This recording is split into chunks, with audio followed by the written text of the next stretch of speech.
जिस गुस्ताख ने इस वक्त यहां आने की जुर्रत की है वो हमारे महल में हाजिर हो।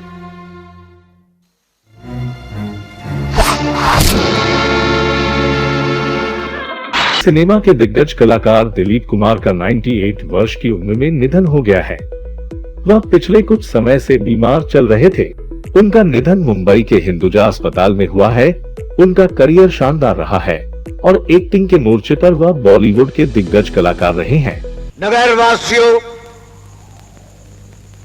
ये हमारा गांव, हमारी संस्कृति, हमारे नियम, नीति और न्याय, ये तुम सब जानते हो।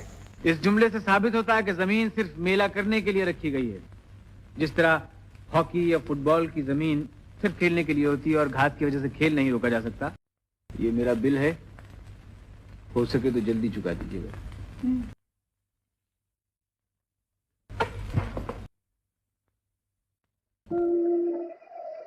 मेरा सुकून तो वापस नहीं आ सकता, मेरी उम्मीदें तो नहीं लौट सकती माधवी देवी। मैं आपका बहुत एहसान हूं। धर्मपीठ की मांग है कि शर्म देने वाला पीठ के सामने उपस्थित हो। साक्षी हो तुम सब कि पीठ पर गड़ी हुई इस तलवार ने आज तक किसी निर्दोष का लहू नहीं चखा।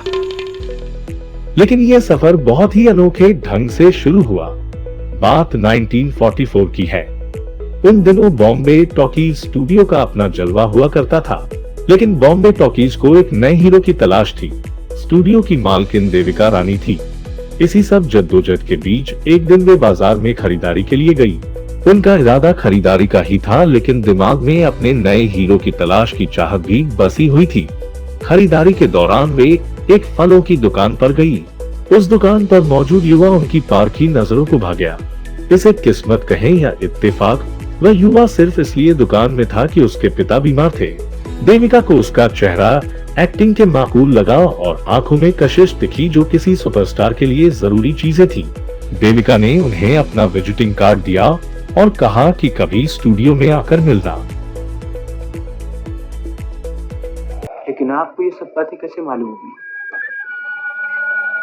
आपको ये सब बातें कैसे मालूम है जिनसे मैं खुद न वाकिफ? इस मनहूस जगह पे आने के बाद मेरी मधु पर क्या जुल्म हुआ, ये आपने कैसे जाना माधवी देवी? आपके होठों पर ये पुरस्कार मुस्कुराहट क्यों खेल रही है? आपकी आंखों में अजीब सी झलक क्या है? आप कहाँ जा रही हैं? कहाँ? बाबूजी। सुना आपने? वो मुझे पुकार रही है। बाबूजी। वो मुझे पुकार रही है। आनंद बाबू।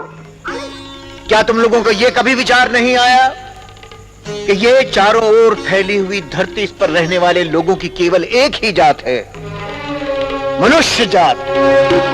मौत को अगर आना है तो महल की चार दीवारी फांद कर भी आ सकती है दीवान साहब। मेरी समझ में ये नहीं आता है कि आखिर वो कौन नमक हराम है जिसके मन में राजकुमार के लिए इतना क्रोध है। क्रोध नहीं सुरेंद्र, क्रोध नहीं, लोभ, लालच।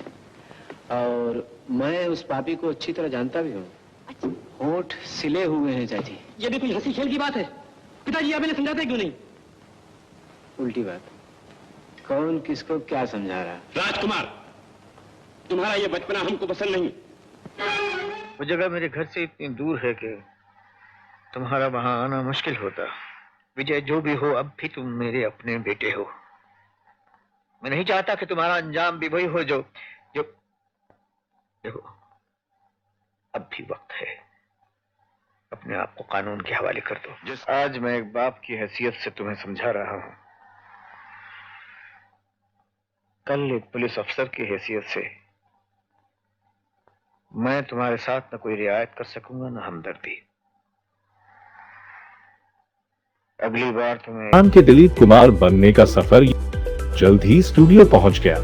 उसे कुछ टेस्ट के बाद अप्रेंटिस पोस्ट के लिए रख लिया गया। इसके बाद देविका ने अपने इस हीरो पर फोकस किया। अब वे उन्हें ऐसा टच देना चाहती थी कि वे सिल्वर स्क्रीन पर छा जाए। इस तरह यूसुफ खान बॉम्बे टॉकीज का हिस्सा बन चुका था। यूसुफ का दिलीप कुमार बनने तक का सफर बड़ा रोचक था। लेखक अशोक राज ने अपनी किताब में हीरो ने लिखा है कि हिंदी के वरिष्ठ साहित्यकार भगवती चरण वर्मा ने उन्होंने दिलीप नाम दिया था, जबकि माना जाता है कि कुमार उन्हें उस समय के उभरते सितारे अशोक कुमार से मिला था। हालांकि फिल्म लेखक बनी रूबिन कहते हैं कि देविका रानी उनके लिए 3 नाम लेकर आई थी: दिलीप कुमार, वासुदेव और जहांगीर। जन्म, शिक्षा और नौकरी। दिलीप कुमार का जन्म पेशावर, अब पाकिस्तान में 11 दिसंबर 1922 को हुआ था। उनके 12 भाई बहन थे और वे तीसरे नंबर के थे। उनके पिता 1930 के दशक में मुंबई आ गए थे। वे यहाँ अपना फलों का कारोबार स्थापित करना चाहते थे और उन्होंने ऐसा किया भी। वहीं यूसुफ खालसा कॉलेज से आर्ट्स में ग्रेजुएशन कर रहे थे। पढ़ाई के बाद यूसुफ नौकरी करने निकले तो उन्होंने आर्मी कैंटीन में असिस्टेंट मैनेजर की नौकरी की। दिलचस्प ये कि उनके परिवार में फिल्म या संगीत से किसी का दूर दूर तक कोई नाता नहीं रहा था।